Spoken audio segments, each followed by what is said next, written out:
Bharat news के सभी दर्शकों को नमस्कार। मैं ज्ञान सागर, आप देख रहे हैं भारत न्यूज़। मैं आज फिर आपको याद दिला दूं कि मैं पहुंचा हूं त्रिलोकपुरी विधानसभा के विधायक श्री रोहित मेहरोलिया जी के पास। और आपको शायद याद हो कि मैंने 21 मार्च को जनता कर्फ्यू से एक दिन पहले विधायक जी का इंटरव्यू किया था और विधायक जी ने जो अपने क्षेत्र के अंदर लोगों के लिए जो सरकार की गाइडलाइंस थी वो छोड़ी थी। आज मैं फिर से विधायक जी से वही बात करने आया हूँ कि जैसे कि पूरी दुनिया में ये देखा जा रहा है कि आम आदमी पार्टी ने जितना अच्छा काम कोरोना काल में दिल्ली के लिए किया है, शायद ही किसी क्षेत्र में इतना अच्छा काम हुआ है। और विदेशों से इस बात की सराहना हुई है और बड़ी तारीफ मिली है आम आदमी पार्टी को। तो मैं विधायक जी के पास आया हूँ कि इन्होंने ऐसा क्या किया हुआ है अपने क्षेत्र में, डिस्पेंसरियों में, मोहल्ला क्लिनिकों में, हॉस्पिटल्स में, जो आसपास इनके हॉस्पिटल्स हैं, तो और या कोई नई स्कीम क्या है और किस तरीके से ये मतलब लोगों को बता रहे हैं और लोगों को गाइड्स कर रहे हैं। तो मैं विधायक जी से बात करना चाहूँगा। विधायक जी, आपका स्वागत है हमारे चैनल पे। और मैं एक बार फिर से आपसे पूछना चाहूँगा कि लोगों के लिए आपकी क्या राय है? देखिए, राय तो यही है सबसे पहले, लेकिन उससे पहले आपका धन्यवाद कि आपने जो सराहा कि दिल्ली सरकार ने जो काम करे हैं इस कोरोना महामारी के दौरान, कि जो दिल्ली के ख़ासतौर से जो नागरिक हैं उनको सुविधाएं देने के लिए, जो ख़ासतौर से गरीब तबका है, सबसे ज़्यादा मार अगर कोरोना के अंदर किसी को पड़ी है तो आज गरीब हमारे जो ख़ासतौर से मज़दूर तबका, छोटी मोटी रेडी लगाने वाले या हमारे कोई ऑटो चलाने वाले या कहीं छोटे फैक्ट्री में काम करने वाले जो मज़दूर हमारे भाई बहन हैं, उनको बहुत ज़्यादा इसकी मार झेलनी पड़ी है। और कोरोना महामारी के दौरान बहुत सारी चीज़ें नई थीं, हम सभी के लिए बड़ी अप्रत्याशित थीं अपने आप में। कुछ चीज़ें पहली बार हम सब लोगों के सामने आई थी, तो नई चीज़ें थी, उनके हिसाब से नए फैसले लेने थे, नई तरह की तैयारियां करनी थी। तो उसको देखते हुए मैं सराहना करना चाहूँगा फिर से, जैसा आपने बताया कि माननीय मुख्यमंत्री केजरीवाल जी की, जिन्होंने सूझबूझ के नहीं ही आज इस महामारी के दौरान लोगों को इतनी राहत दी, ना केवल राहत दी, लोगों को हौसला भी दिया। जी, देश के पहले नेता थे जिन्होंने बड़ी ईमानदारी के साथ में वक्तव्य दिया था कि अब ये कोरोना एकदम से जाने वाला नहीं है, हमें इसके साथ ही जीना सीखना होगा। जो चुनौतियां उस वक्त हमारे सामने थी कि लोगों को जिनके रोज़गार छूट गए हैं, काम धंधे सबके बंद हो गए थे, उनको कैसे उनके घर पे राशन का इंतजाम कराया जाए, उनके 2 वक्त की रोटी उनके बच्चों को आसानी से मिल पाए। बहुत सारे लोग, हज़ारों की लाखों की तादाद में लोगों ने, जो प्रवासी मजदूर थे, वे अपने गंतव्यों की तरफ निकल पड़े थे अचानक से। वो बहुत बड़ी सरकार के सामने चुनौती थी। उस दौरान भी पूरे देश भर में सबसे ज़्यादा लोगों को राहत पहुंचाने का काम जो किया है वो दिल्ली सरकार ने किया। और हमारे तमाम विधायक, हमारे तमाम जितने भी कार्यकर्ता हैं, तमाम हमारे मंत्री, अपने अपने स्तर पर प्रयास किया सभी ने लोगों को उनके गंतव्यों तक आसानी से पहुँचाने का। हमने भी अपने त्रिलोकपुरी विधानसभा क्षेत्र से सैकड़ों लोगों को बसों में बैठाकर, रेल में उनको बैठाकर उनके गंतव्य तक पहुंचाया।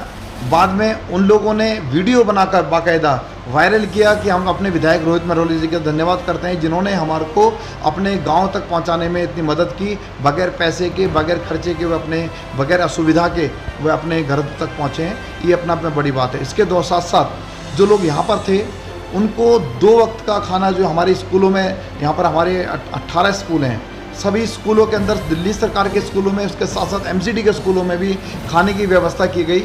हमारे यहाँ पर डेली दोपहर का खाना और शाम का खाना यहाँ पर मिला करता था। जितने भी ज़रूरतमंद लोग हैं, लाइनें लगा कर सोशल डिस्टेंसिंग का पालन करते हुए लोग वहाँ पर पहुँचते थे और अपने घरों के लिए, बच्चों के लिए बना हुआ खाना लेके जाते थे। ये बात बने हुए खाने की हुई।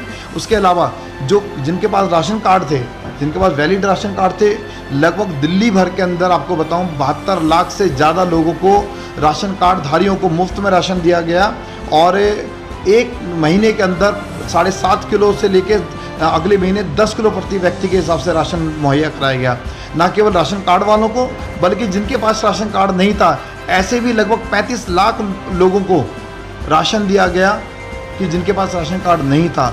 आज चीज़ें सामान्य धीरे धीरे हो रही हैं। लोग, काम धंधे भी लोगों के खुले हैं, जैसे रियायत मिली है अभी लोगों को अपना काम धंधा करने की, और धीरे धीरे सब चीज़ें खुल रही हैं। तब सबसे बड़ी चुनौती है कि जो लोग लौट रहे हैं फिर से काम धंधे पे, या जिनके काम धंधे बंद हो गए थे, खासतौर से मजदूर भाई बहन हमारे, उनको उनके काम फिर से शुरू करने में क्या सरकार की तरफ से मदद की जाए। उसके लिए सरकार ने बहुत अच्छी पहल करी है कि हमारी 70 की 70 विधानसभाओं में दिल्ली के अंदर मज़दूरों के लिए मज़दूर रजिस्ट्रेशन कैंप लगाए गए हैं। हमारे इसमें विधानसभा में भी ब्लॉक नंबर 27 के अंदर मज़दूर रजिस्ट्रेशन कैंप चल रहा है, जिसमें कि इतने सारे लोग पहुंच रहे हैं, बड़े उत्साह लोगों में नज़र आ रहा है। लोग बड़े भरोसे के साथ में रजिस्ट्रेशन करा रहे हैं कि ये वो सरकार है कि जो मज़दूरों की मदद करती है।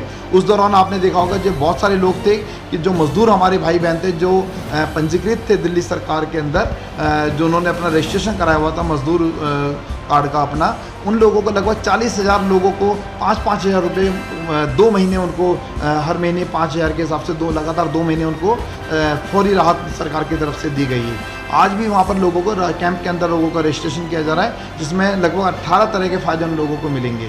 तो ये वो सरकार है कि जो बड़ी गंभीरता से लोगों की समस्या को लेती है और दिल से काम करते हैं, ईमानदारी से काम करते हैं, नेक नीयत से काम करते हैं। तो मुझे बड़ा गर्व है कि मैं एक ऐसी सरकार का हिस्सा हूँ, एक ऐसी पार्टी का विधायक हूँ जो सच में लोगों की ज़रूरत को देखते हुए ईमानदारी से काम करती है। राजनीति बदलने के लिए आए हैं, यही राजनीति बदल रही है। हालांकि बहुत सारे जो विपक्षी पार्टी के लोग हैं वो अनाप शनाप आरोप भी लगाते रहते हैं, जैसे कि अभी एक भारतीय जनता पार्टी के शीर्ष नेता ने एक भी आरोप लगाया था कि केजरीवाल जी तो राजनीति कर रहे हैं इसके ऊपर कोरोना में भी। तो हमने कहा ठीक है, हम राजनीति कर रहे हैं, बड़े गर्व के साथ कह रहे हैं, राजनीति करना कोई बुरी बात नहीं है, लेकिन लोगों की भलाई की राजनीति होनी चाहिए। हम लोगों की भलाई करने की राजनीति कर रहे हैं, आप भी उसको फॉलो कीजिए। तो विधायक जी, जैसे कि मैं एक चीज़ और पूछना चाहूँगा कि क्या दिल्ली सरकार, ये तो मज़दूरों की बात हुई, कुछ अलग नौकरियों की व्यवस्था या किसी ठेली पटरी वालों के लिए कुछ लाइसेंस वगैरह की व्यवस्था, ऐसा कुछ है? देखिए मैं आपको बताता हूँ, अभी आपने कहा कि रेडी मज़दूरों के लिए, उनके लिए अभी ये मज़दूरों से जुड़ा मुद्दा है कि जो मैंने आपको बताया थोड़ी देर पहले कि जिसमें रजिस्ट्रेशन कैंप जो लगाए गए हैं, उसमें लोग अपना रजिस्ट्रेशन करा रहे हैं, उनको तमाम तरह की सहूलियत फ़ायदे मिलेंगे। यहाँ तक कि जो लोग अपना जिनके काम धंधा ख़राब हो गया, उनको औजार खरीदने के लिए 5-5 हज़ार रुपये लोगों को मिलेंगे इस योजना के तहत। आप सोचिए कि 5 हज़ार रुपये के अंदर आदमी अपना, अगर कोई मज़दूर आदमी है तो अपने औजार खरीद सकता है, छोटा मोटा काम अपना शुरू कर सकता है उसको। तो ये उन लोगों को है। बाकी लाइसेंस वगैरह देने की जो जिम्मेदारी है वो दिल्ली सरकार की नहीं है, MCD की। ये थे हमारे बीच में विधायक जी, और इन्होंने जो अपनी बातें रखी बहुत अच्छी बातें थी, और वाकई ही लगता है कि ये सरकार कुछ अच्छा काम कर रही है। और जिस हिसाब से मज़दूरों के लिए विधायक जी ने बताया कि एक मुहिम चला रखी है इन्होंने मज़दूरों के लिए, और उन मज़दूरों को 5-5 हज़ार रुपये दिए जाएंगे, एक बार नहीं 2-2 बार दिए जाएंगे, ताकि जिनके दिए भी गए भी हैं और दिए भी जा रहे हैं, क्योंकि कैंप चल रहा है अभी लोग आ रहे हैं और अपना रजिस्ट्रेशन करा रहे हैं। तो मतलब बहुत अच्छी बात है, और मैं बहुत बहुत शुक्रिया कहूँगा विधायक जी का, और विधायक जी से आज्ञा लूँगा। धन्यवाद।